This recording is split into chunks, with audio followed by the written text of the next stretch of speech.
All right, welcome everyone. Thank you all for joining us tonight. It's great to see so many of you on the call. So before I get started, okay, on our second set of office hours, and it is our last set and our final week of class, I'm going to turn it over to Melissa for a few quick announcements, okay? All right. Hey, everybody. It's so great to see so many faces tonight. Just that quick reminder that we do need to successfully finish phase 1 in order to participate in phase 2.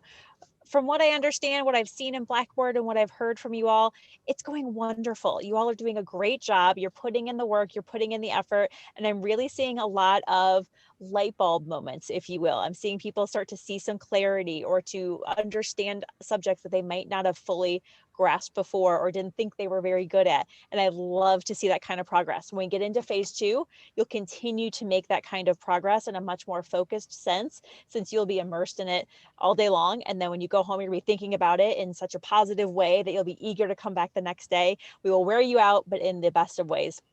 And so don't forget, if you haven't scheduled or booked your travel or confirmed that you are driving into Syracuse, just let me know. If there's any other special requests that you have, we have everyone booked into the Sheraton Syracuse Hotel. If any of your plans have changed or you need to adjust your dates, please let me know and we will take care of that. Any special dietary needs or what have you, if you have not already put it in your registration form or contacted me otherwise, now's the time to do so. So please feel free to send me an email or shoot me a text, whatever works best for you.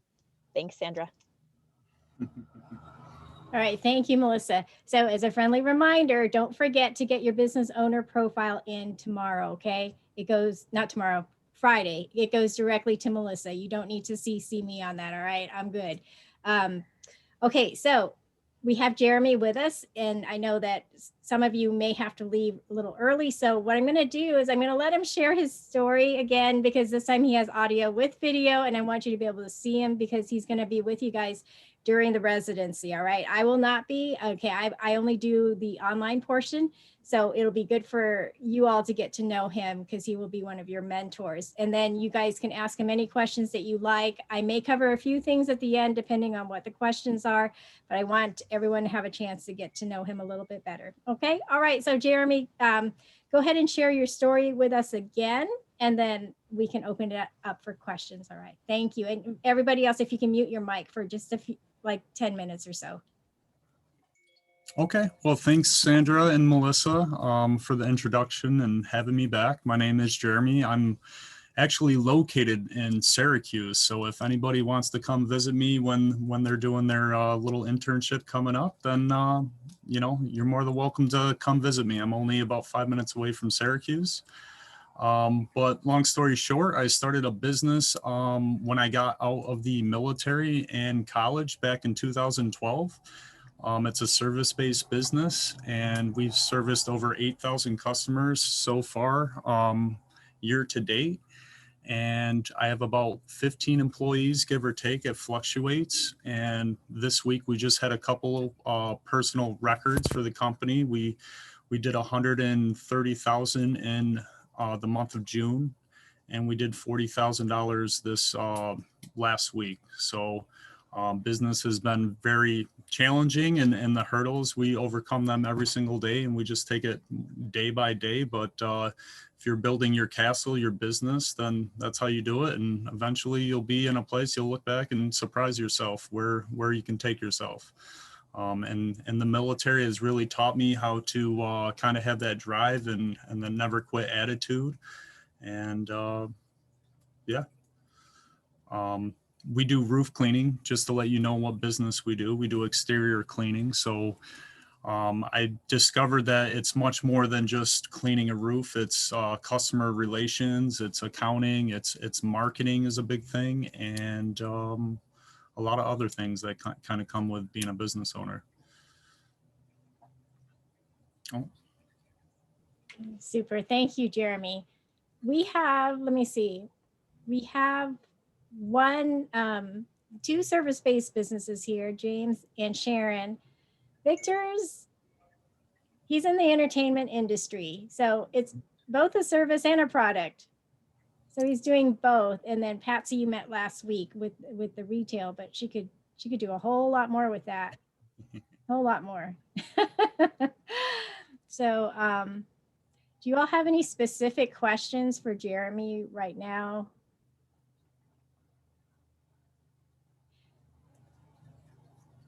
Jeremy, are you in the government, the procurement space? I know we talked about this last week. No, I am not. I'm not in the procurement. That's something I would like to get into. I kind of just naturally started my business and have been developing it kind of just on the personal side. And I'd like to venture into that. That's kind of my next goal, my next mission, is to get into that space and take it to a multi-million-dollar business if there's opportunity for that. Okay, good. Thank you, Jeremy, for being here. And I had a question. You said you have 15 employees. Do you have an HR person there that does your benefits and your compensation and things like that? Or is that like an in-house thing? We have a office manager, and then I have a marketer who serves as like a CEO, and then we have a supportive staff. But basically, the office manager does those tasks and duties. It's a good question, and that position has developed over time. So over time, I've learned to give up some of the positions or the responsibilities that it's going to be such a big task that you cannot do it anymore. So that task had to be given up to the office manager. But we collectively work on ideas and stuff like that currently. That's a good question. Jeremy, I know last week we talked about how you've gone through a lot of employees. What are some recommendations or best practices on finding good people for your organization, especially for your leadership team, like the office manager? That's a really critical fill. Yep, that's a great question, and we're working on some right now. A lot of our staff is going to be leaving in August, the technicians, so we are currently hiring right now. So we're going through the process. One is knowing how much money to dedicate to retaining and hiring your employees. That's often overlooked as an expense. So you might as well just embrace it and understand that's going to be an expense recruiting employees for your business. And somebody came to me, they asked me, oh, is this $1,500, job fare worth it? I go, well, a good employee to me is worth $300,000. So I'm willing to, spend the money on acquiring a quality employee because they can be a great asset, and an employee can be the greatest liability also. So you got to take it serious, and they are the business, and yeah, we're doing some job fairs, and just like your target market audience, you got to know your customer very specifically. Well, you got to know your what works as an employee, and you might have to go through a bunch of them to discover what you like, what quality you like in an employee. Our technicians, I love the athletes, I love the veterans, those sort of characteristics really do help. Okay, great. Anybody else have any questions for Jeremy? HR is such a complicated thing, and where you're at right now is just so far ahead of where a lot of our students are at. What are some best practices for finding mentors and other educational programs that have helped you get to this point? Oh my God, that's a great question also. I believe YouTube has helped me the greatest. Actually going to meet some of my mentors, but I can't, I have 3 degrees. I sit in, all the classrooms and colleges, and, honest to God, YouTube has been, the perfect thing. And at my convenience, I used to drive my son to school an hour a day on top of running my business to get him to school because I moved to where the money was at. And I learned a lot on YouTube. So I took advantage of that commute to gain a lot of knowledge because I had nothing else to do with my time. And I learned a lot and about profit and loss statements. Those, you can't guide your ship without knowing your numbers. And that's just, a disaster if you don't know your numbers and have, that's what I worked on last year, and just constantly trying to improve my financial education because they don't really teach that in school. So YouTube has been a great resource for me. That's great. Thank you. Because, most people, especially in the beginning when you can't even find the right mentors, that's such a valuable resource. And it's great to hear it coming from somebody who has already seen a lot of success. Okay. Yep. And YouTube wasn't even a thing when I first started. It happened like a year or two later. So whatever industry you're in, for some reason, people love going on there and, you know, disclosing all the great information that you need to know and can get you years ahead. So it's a really good, useful tool. And then it just branches on from there. I'm currently in Grant Cardone's university. He's like, you know, whoever's the best in the industry, I just try and learn from and pick up whatever I can. But he does a lot on selling. So selling and marketing are very important in business. Okay. Yes, I totally agree. These are great resources. As you all are, you know, listening in and thinking about everything he's saying, feel free to share some of the resources in the chat too. Let me, Jeremy, what specific Grant Cardone, is it a podcast or a YouTube channel that you're using, Yep. or his books? Yep, he writes books. He is the 10x guy. He believes in doing everything 10x. And I was just telling my significant other, you know, I'd never dreamed about doing 130,000 in a month. I just can't believe it. It's actually 10 times what I thought was capable and possible. And I listened to him, and I listened to many other people, but Grant Cardone is known for his 10x book, and you might have heard of him before. But his university is straight to the point.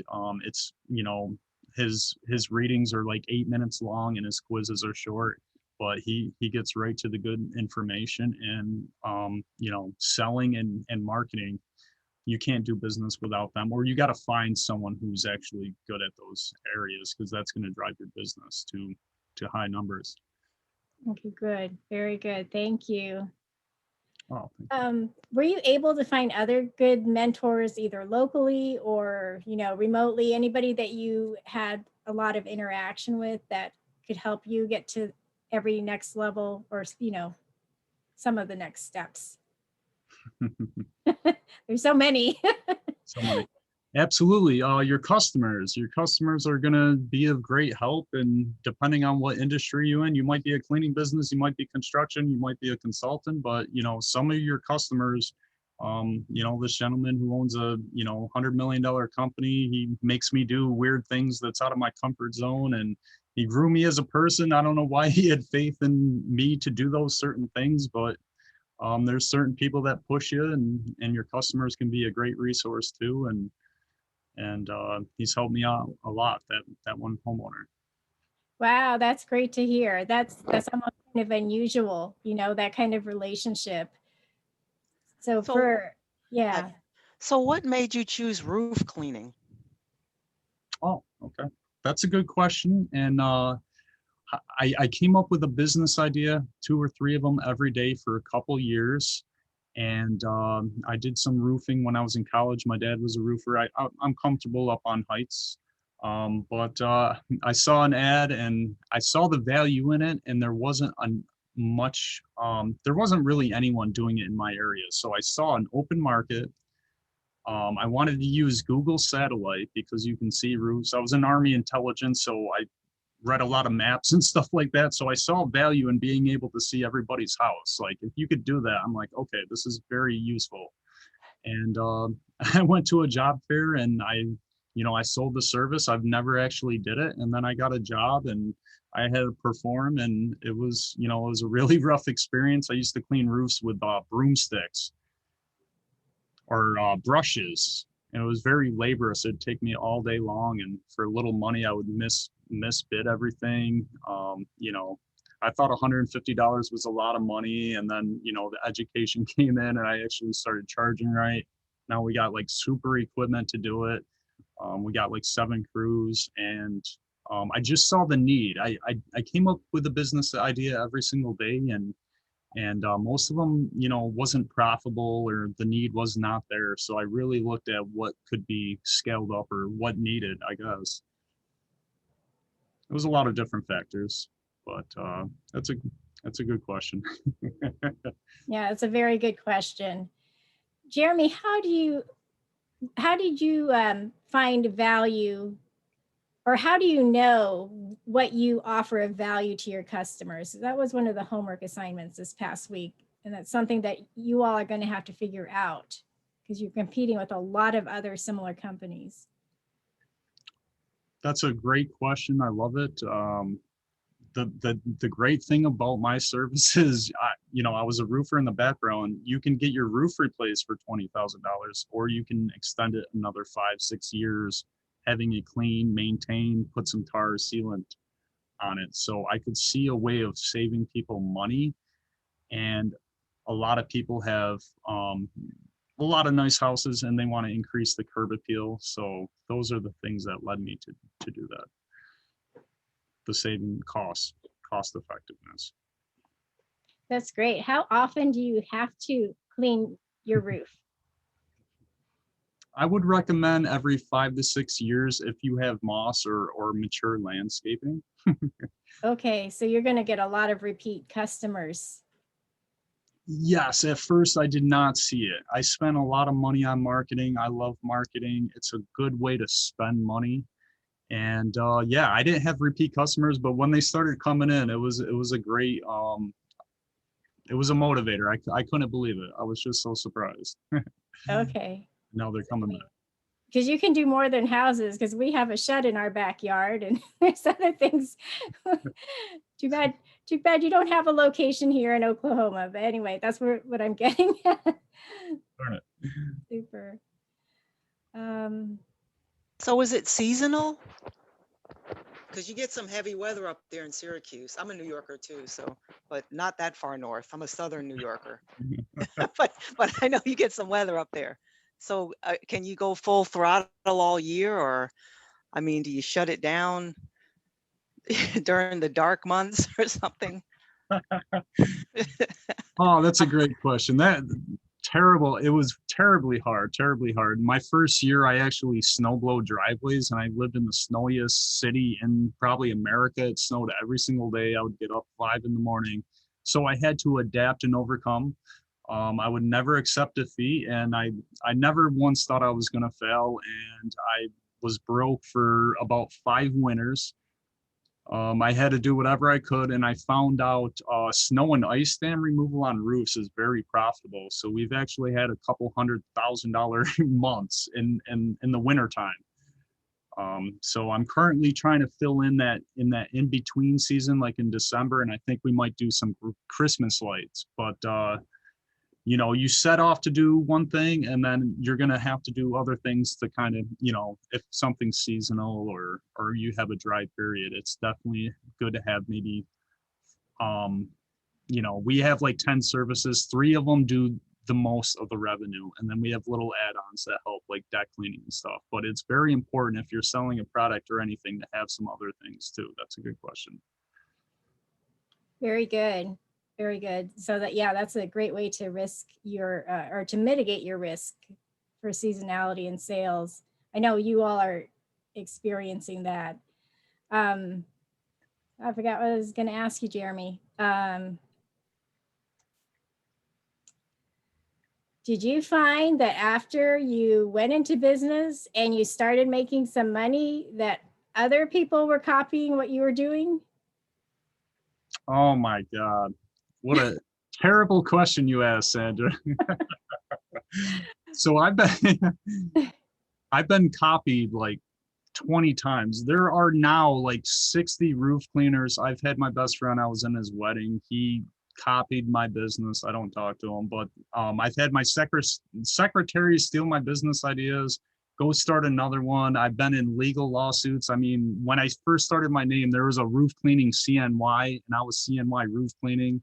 I was in court trouble with that. So I have a degree in law, I feel like now, but it was terrible. Now it's better, but once, you succeed every single day, and instead of worrying about the competitors, worry about yourself, and the success will take over. That's perfect. Other people have said the same thing. So, and when I went to see a patent attorney, because you can you can have all sorts of intellectual property. You can even, create trade secrets about the way you do things to include how you acquire customers. And the last thing he told me before I walked out of the room was, you can measure your success not by the amount of money you make, but by the number of times you're copied. So Oh, just something to be aware of is that once you start making money, the sharks come out. And somebody posted a question in the Ask the Expert forum. And Jeremy, I want you to go into that forum and answer any questions too. So it's under discussions. And she wanted to know how to create a name for her company. What are some best practices? And Melissa actually would probably be the best person to address this. But when you are developing your company name, make sure you do the federal trademark or the state trademark search to make sure nobody else has it. And then also check for the domains to see if they're available on sites like GoDaddy. And I forget the other hosting sites, but just be aware. Oh, okay. Bye, Victor. It's good to see you.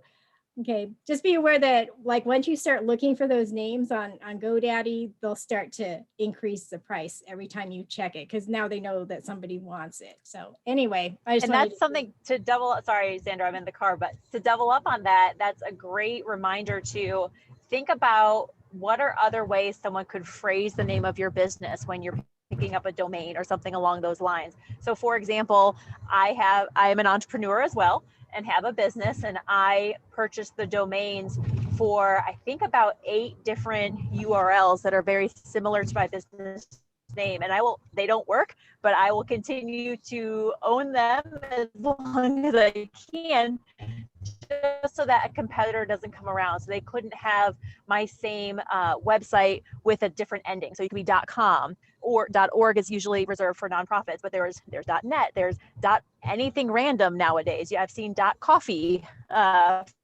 for some websites. So there's a lot of different options. So be sure if you're looking to pick up a domain that look at some of the other options for what's similar to your name as well. So that way you're not mistaken for.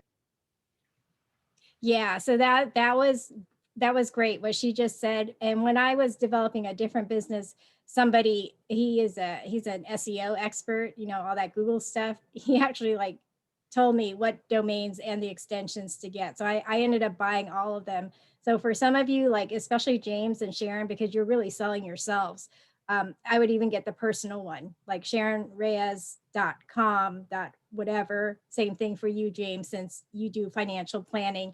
And all those articles that you're going to write and all those YouTube videos that you're going to produce, those are all intellectual property and you want to protect them.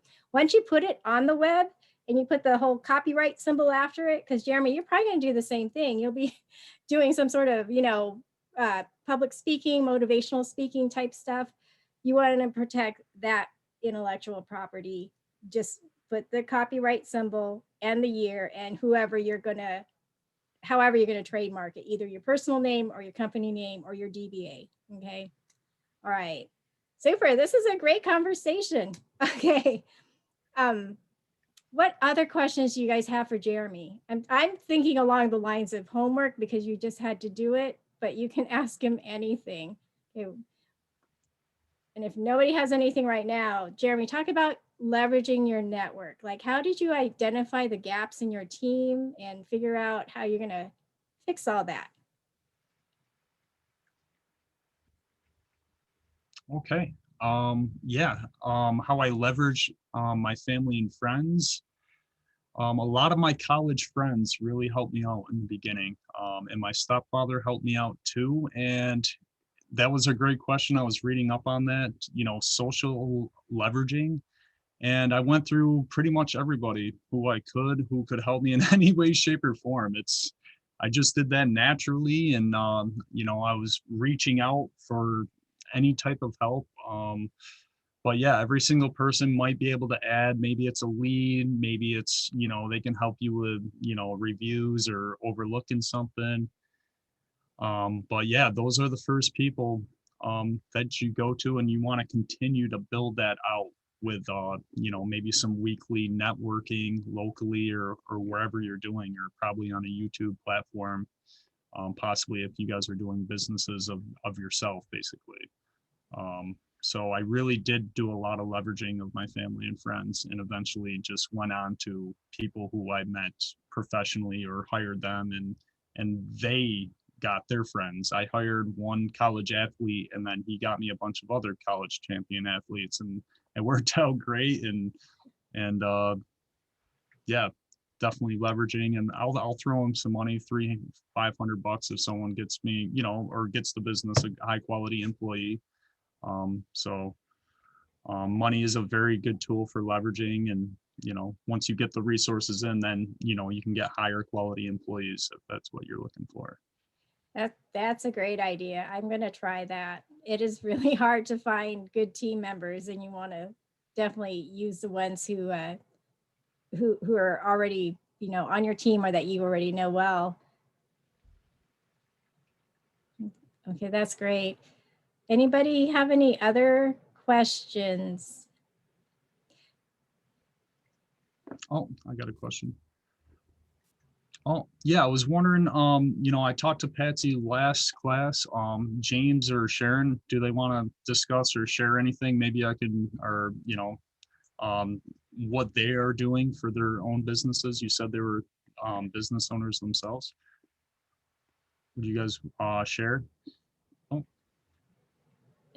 Sharon, and you might, if you want to unmute your mic, she helps job seekers. She helps professionals with resume writing. Go ahead, Sharon.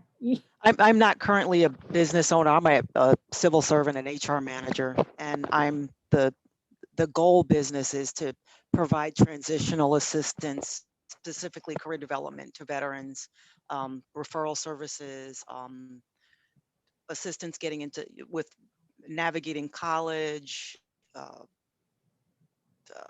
mental health referrals, just getting them to the right places and getting them, having those discussions with them, even doing some assessments on entrance inventories. What do they want to do? What are the jobs they should be thinking about, just to get the juices flowing? Yeah, that's what I'm trying to do. Sharon, I know you mentioned transitional services, but Yes. other students who are doing something similar to yours, they've also done more of the HR training and development for organizations as well. So that can be another revenue Correct. driver for you. Yeah. Correct. So coaching, coaching referrals, sheesh. Especially with Just those inventories, because you could go into organizations and, do those assessments and recommend best practices, or what some companies will do is they'll help them with making those hiring decisions. exactly. And there's a lot of competition. I realize that. So trying to differentiate it and branch out to help assist family members as well, because, when the family tends to be part of the military and they go through changes too, especially with multiple relocations at times, even young people, school-age children having to readjust, that's just kind of a holistic approach, not the veteran plus it's, their little ecosystem there. So. James, do you want to share a little bit about your business? Yeah, sure. I thank you for the opportunity, Jeremy, sitting here and listening to you, fellow local guy. I'm in Syracuse as well. Actually, I looked you up the other day when they said you're going to be speaking, and now you show up on my Facebook page all the damn time. You got to love those algorithms. And I would have you come, but I just put a brand new roof on my house last year. So give me like 4 more years and we'll be good to go, brother. Yeah, so my current role as a financial advisor, I work with New York Life. It's kind of like the best of both worlds. I get the support and the backing and the education from New York Life to get all my licenses, to get certified as a certified financial planner. But then I have the entrepreneurial spirit to go out and create whatever it is I want this to look like. If I want to work with, business owners, if I want to work with households, I have the ability and the flexibility to go and take this wherever I want to go. My goal is I want to work with business owners and families. I've sat down, I've been in this role for a year. Actually, I came to New York Life 10 days before New York State shut down. Great time to enter into a brand new career field, right?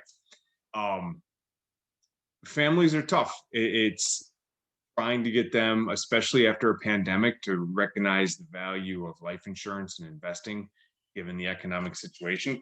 But business owners are a completely different breed. They have employees, they have tax liabilities, and having those conversations with business owners and getting their employees involved. One of my posts, we were talking about why I like doing this. I don't know how many on the call have had a 401k before when they signed up for a job, and they just, well, I'm going to check the aggressive growth because I'm young and I'm going to be in the market a long time. Well, does that, have they sat down and been able to bounce ideas off somebody? Or when they leave that employer, what did they do with that 401k? Is an employer able to, offer health insurance, life insurance to their clients, not to their clients, but to their employees?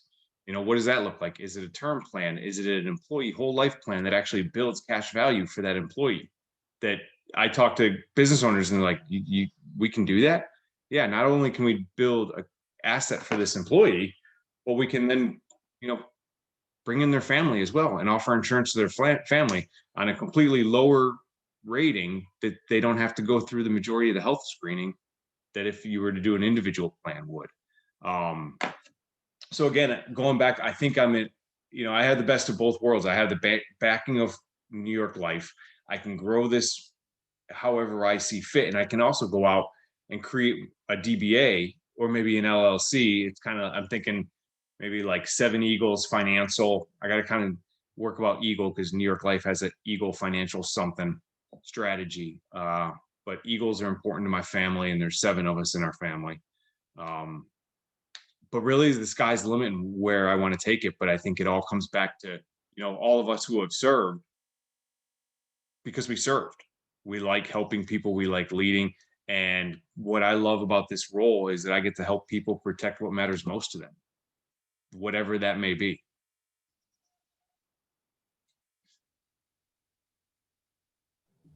Thank you, James. That was great. Yeah, so you're networking with the right group. Help everybody create their succession plans, right? Okay, good.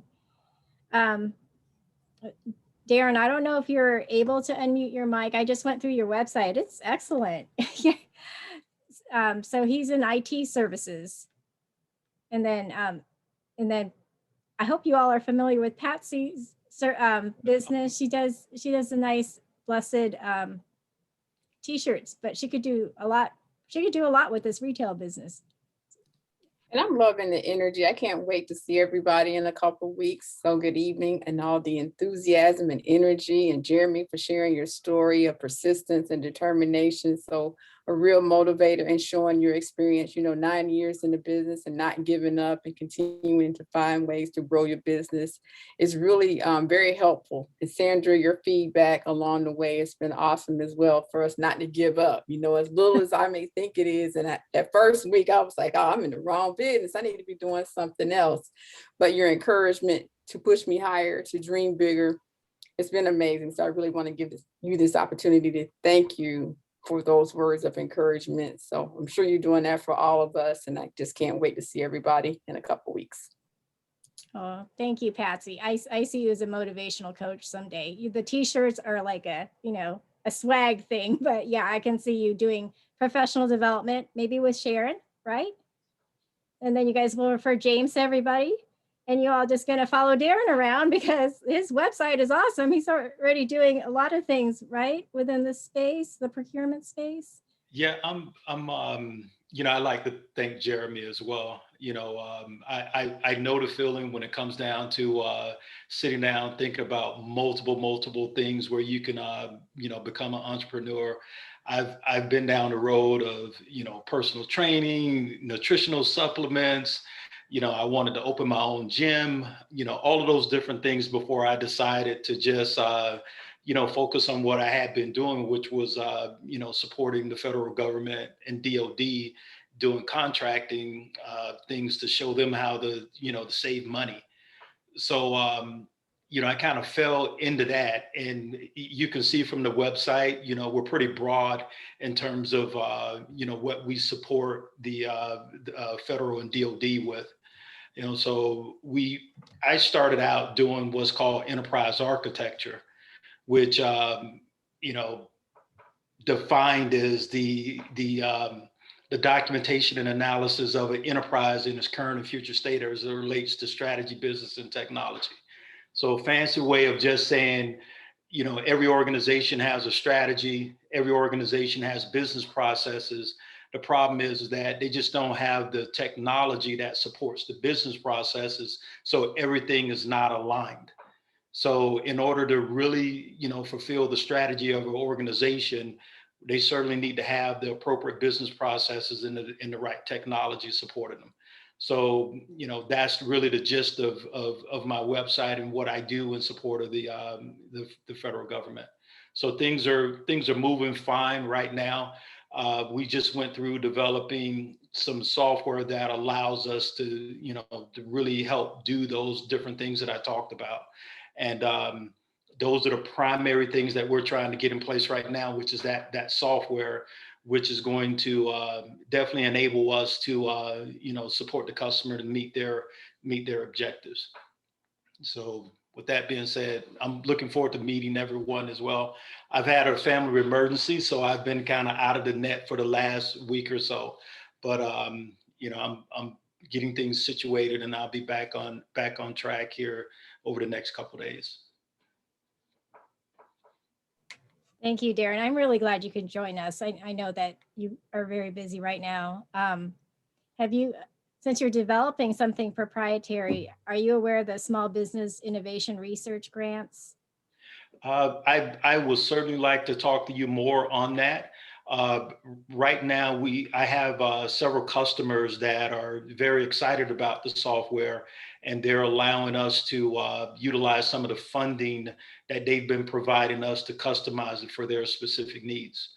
Wow. So based upon that, a grant or something along those lines would certainly, I certainly wouldn't pass it up. But right now the funding is in place. Okay, I'm going to put the resource in the chat for anybody who's watching this later.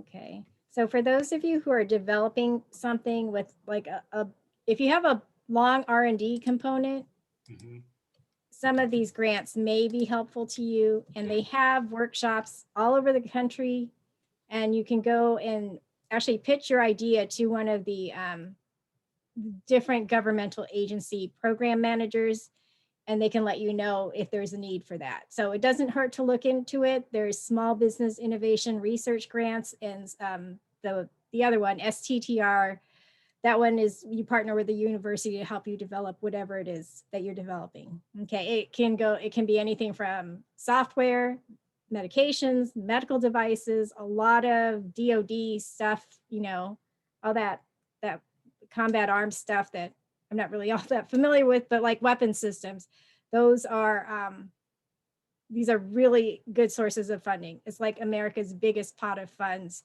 for anybody who's developing something like that. Okay, so anyway, that's just a little bit about that.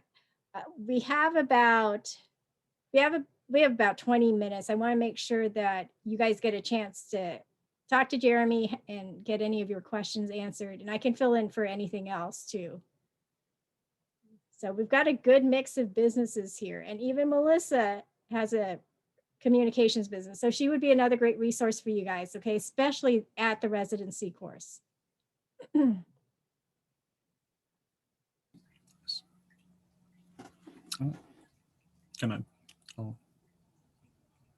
Go ahead, Jeremy. Oh, thank you.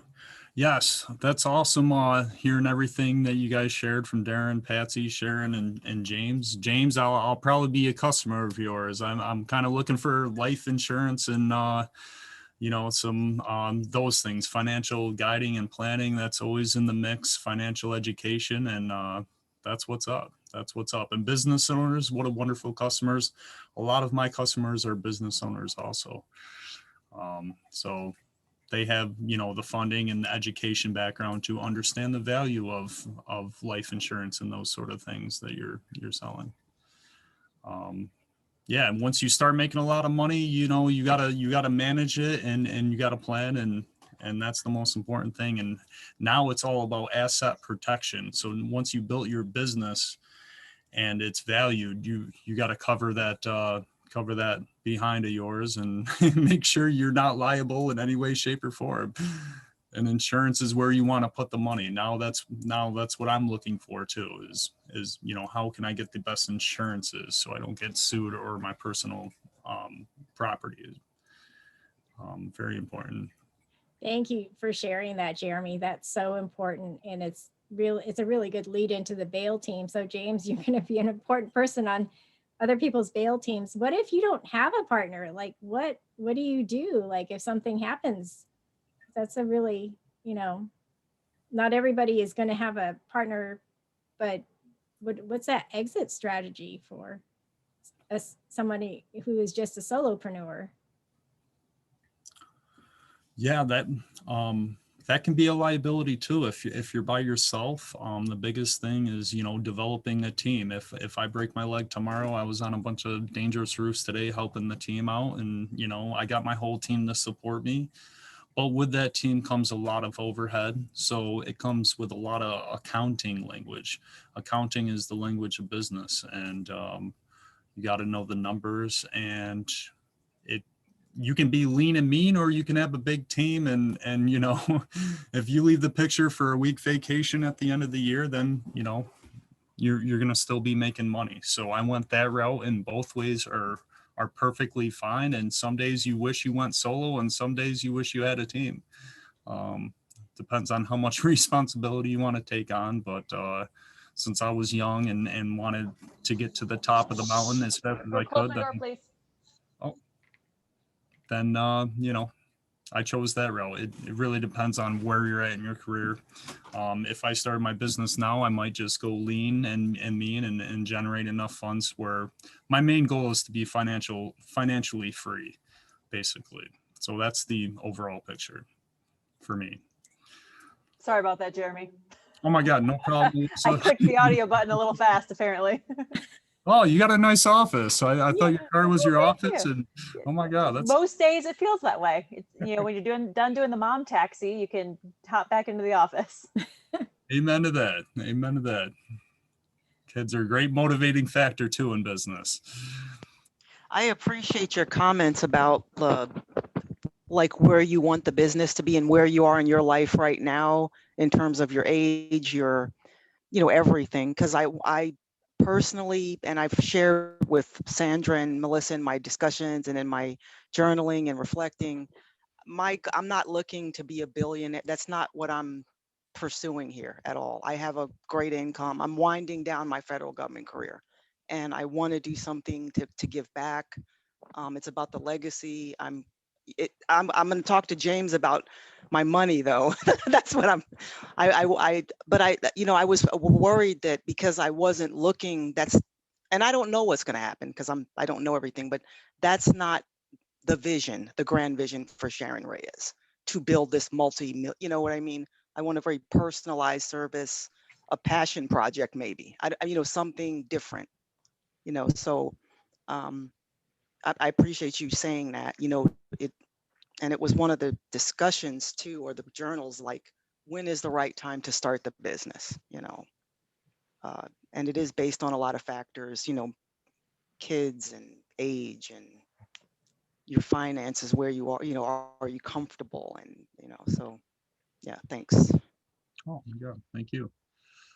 Sharon, you're in great company. Most of the new businesses started in the United States are lifestyle businesses with maybe no employees. So what you're doing is just fine, and you're helping the economy, and you're going to be helping a lot of veterans and their families as well.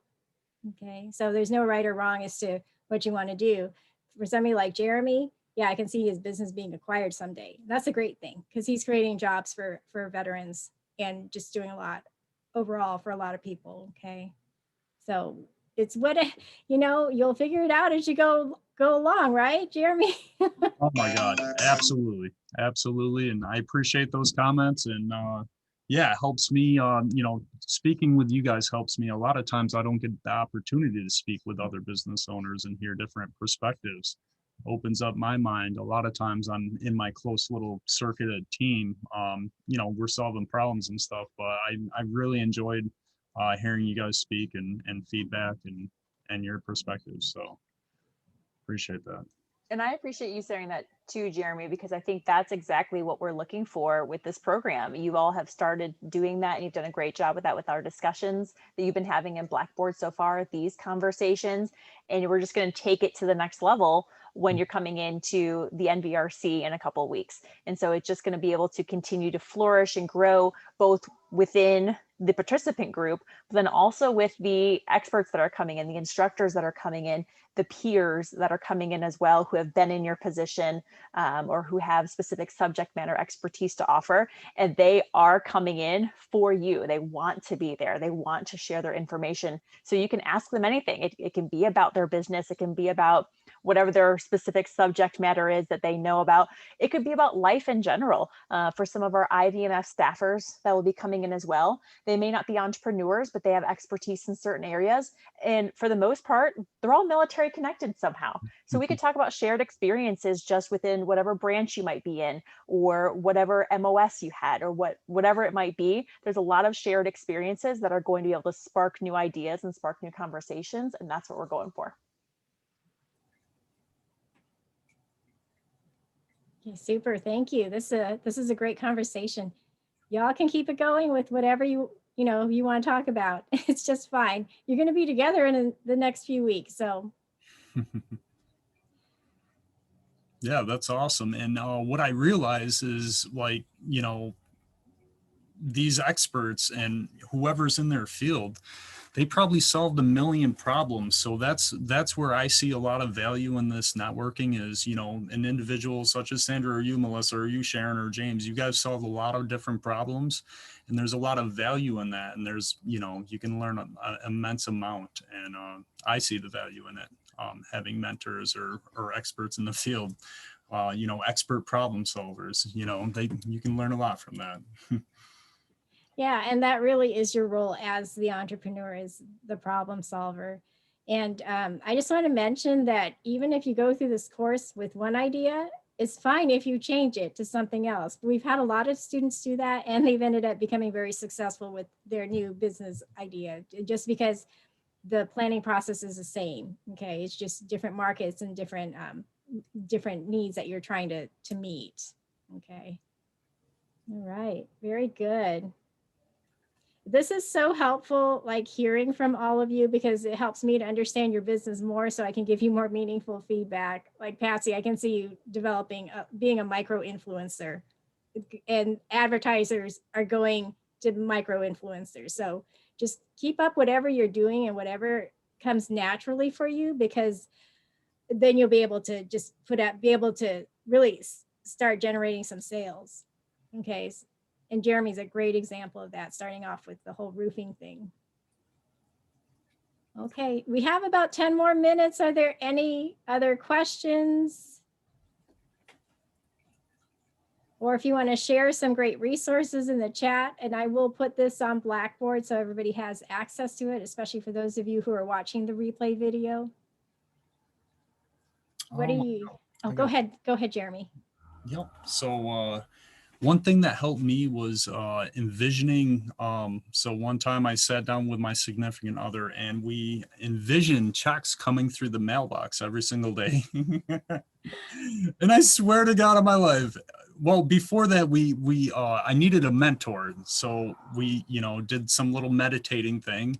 And I swear to God, the next day, a business owner of 20 years roof cleaning in central New York, he asked me to buy his business because he was retiring. The very next day, we did some meditation, and I somehow acquired it for $2,800. He was a multi-million-dollar business. It was a weird legal deal, but somehow, some way I did it. But anytime I meditate like that and envision what you want, sometimes it does come true. That's fabulous. I was thinking the same thing, Melissa. What you think about, you bring about. Just put it out to the universe. This brings up a really good question about family members, especially your significant other. Like, what if they're not on board? How involved was yours, and how do you make it work? That can be really tricky. What if they don't want to be involved? Well, it's either, when I was early on, I was 25. I had a son, and me and his mother, we tried to make it work, and it didn't work out. I believed in the business, and she decided to move back in with her mother and pursue her own route and career. But it was a very tough challenge. It was the hardest thing to go and go work while, your family's being broken up. But it really made me a tough human being. It really changed me who I was too, for the better also. It made me very, very tough. I'll go out and do the job no matter what the circumstances is. So you got to be like bulletproof. But it wasn't meant to be, and I don't hold any harbor feelings about that. But that's a great question. It was one of the first true tests of being an entrepreneur, was that it was very difficult. Yeah, this really, makes me think of how important it is to surround yourself with like-minded people. That's what the residency is really going to do for a lot of you, just give you that exposure. And hopefully, there have been a lot of lifelong friendships that have come out of EBV. So I'm excited for you all. Don't forget to turn in your homework, though. This is our last week. I know, I want to see you all in Syracuse. Turn in your homework. Okay, good. What else can we talk about?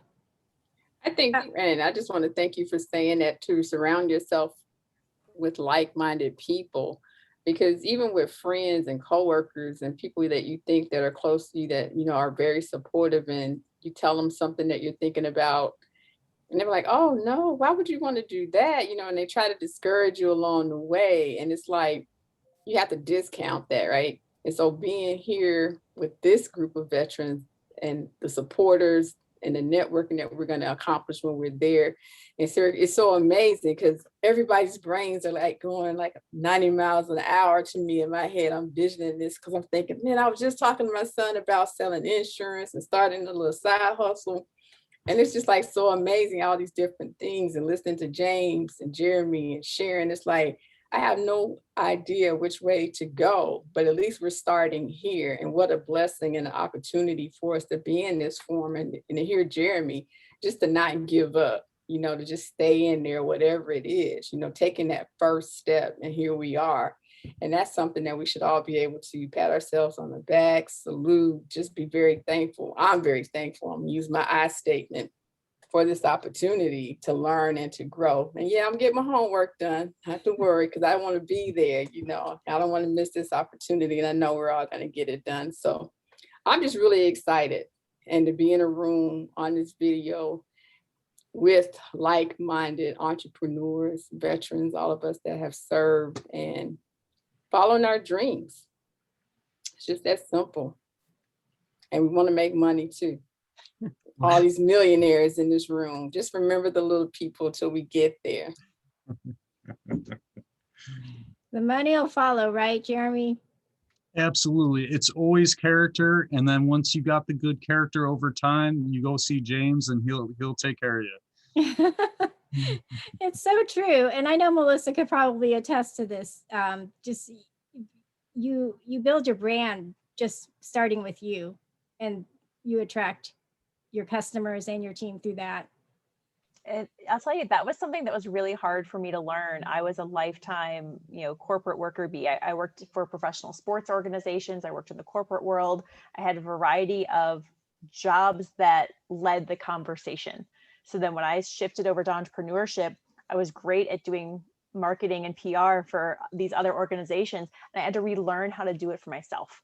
And that was a huge challenge. And I use a lot of affirmation cards. So you're talking about visualization and meditation. I use affirmation cards to remind me that I am knowledgeable in what I do. I am an expert in crisis communications, as weird as that sounds to most people. I know our veteran community understands this, but I have to remind myself of that every now and then, because I'm great at doing it for other people, but your brand is you. Your business starts with you. And that's the best thing about small businesses, is that there's a person behind it. And that's what the market is looking for nowadays. They're not necessarily just looking for a name on paper, a word that describes your business. They're looking for the heart and the soul behind it. That was well said. That was perfect. So you all keep working on you. I don't know if Tommy Karam is coming. Will he? Oh gosh, you will have such a great. That's always one of the favorite days, is when Tommy comes in from LSU down in Baton Rouge, and he delivers a conversation about branding yourself and marketing yourself. And we will use him for any and all events we possibly can for the rest of our lives. He always tells great stories about his buddy Shaq. So they're buddies, apparently. So he has so much wealth of knowledge, but you can't stop listening to him when he speaks. He's so magnetic in his personality and passionate about what he does. And so he loves what he does and he wants to help you, which makes it even more appealing. So that's going to be a great session. It always is exciting. Super. What's the final size of the cohort at this point? Is it still 20? We'll have 20. How big is the group? 20. Yep. So we'll have 20 people. Okay. Thank you. Sure. And we have a couple outings planned. So for the most part, you'll be at the NVRC, the National Veterans Resource Center. We do continue to speak in acronyms throughout the entire program. So we will be at the NVRC throughout the week. We'll have a couple different outings here and there. We'll do like a little campus tour, a nice building tour. We have dinner planned one night at a local barbecue restaurant. So my locals know that we're going to Dino. We'll be at Dinosaur Barbecue one night, and the founder and owner of Dinosaur Barbecue will be speaking to us at dinner that night. We'll have another dinner out at, is it Oneida? Is that how you pronounce it? Oneida Lake? And that is at our COO's house. So the Chief Operating Officer for the IVMF, Maureen Casey, who has an incredible life story in general. She will be hosting all of us for dinner at her place one night. So we got a lot of cool things planned. So yes, there's a lot of work. There's a lot that is going to be done, but it'll be fun and exciting and rewarding. We'll all be there together. And then we'll also be bringing in those experts and instructors throughout the week to join us. So hopefully it'll just be a whirlwind of a week, but in the most positive way. Super. And don't be intimidated by where other people are at in their businesses. You are just fine at where you're at, okay? And you're going to grow as long as you don't give up. And you control your growth. You don't have to create the next industry disruptor, okay? Just because it's already been proven that small businesses contribute to more than half of the economy, all right? So you all are taking on an important role. Before we end, is there anything else anyone has, or is there something particular that you're looking forward to once you get to Syracuse? Because this is not the end. This is the end of the online course, but it's just the beginning of your entrepreneurial journey with IVMF and this new family of yours. We're going to be those cousins you couldn't get rid of at the family reunion. We're just going to keep popping up, keep coming by. And it keeps growing. After EBV is over, there's another program. And then there's more after that if you want. You might see me again too. Did you just refer to yourself as like Cousin Eddie? Oh, absolutely. 100%. We will admit that. You'll find that out real quick when you get to the NVRC. I love it. I cannot wait to see everyone. This is going to be a blast. Jeremy, thank you so much for joining us on both weeks. I hope we can have you back again. That's up to Melissa. But anyway, I'm going to go ahead and turn it over to her for any last words to the group. This is my last time talking to all of you. So thank you for being such a great class. All right. I hope to see you again in some of the future programs. And please don't hesitate to reach out to me for any questions or concerns or anything else. All right. If you have any more questions, for the Ask the Expert forum, I would start directing some of those to your local business counselors as well as Melissa, and she'll put on information for who to contact at IVMF once you guys are done with the residency, okay? So this is Yes, just so then the when we beginning. come into the residency next week, whew, not ready for that. In another couple of weeks, there'll be a lot of information shared. You'll have packets to take home. You'll get emails afterwards. There's a lot of information to come in, so don't worry. We will give you that information in multiple forms. So you'll have many, you can't tell me you didn't know about it, even though you might on accident, and that's okay. I'll still give it to you again. But you'll have a lot of information about where you go from here and what else the IVMF can offer in that post-program support, that third phase of the program, if you will. So we will cover all of that in phase 2. I would just personally love to say thank you to Sandra. It has been such a wonderful experience working with you. This is actually my first EBV program that I am at the helm at. So thank you for walking me through all of the challenges and learning curves that I had at the beginning of this. And I'm very excited, hopefully, Sandra, to see you soon, since we technically only live about 90 minutes down the road from each other in Oklahoma. But hopefully I will be able to see you soon. If not, we'll talk again, I know, throughout this whole process. And then for the rest of you, we can't wait to see you in Syracuse. I'm always available via email or text, so please let me know if you have any questions, and we'll go from there. Okay, thank you, everybody. Thank you. All right, have a great time, and I'll see you online. I'll finish up your homework assignments, and all the best to you guys. All right, thanks again, Jeremy. All right, take care. Bye, y'all. Bye, everyone.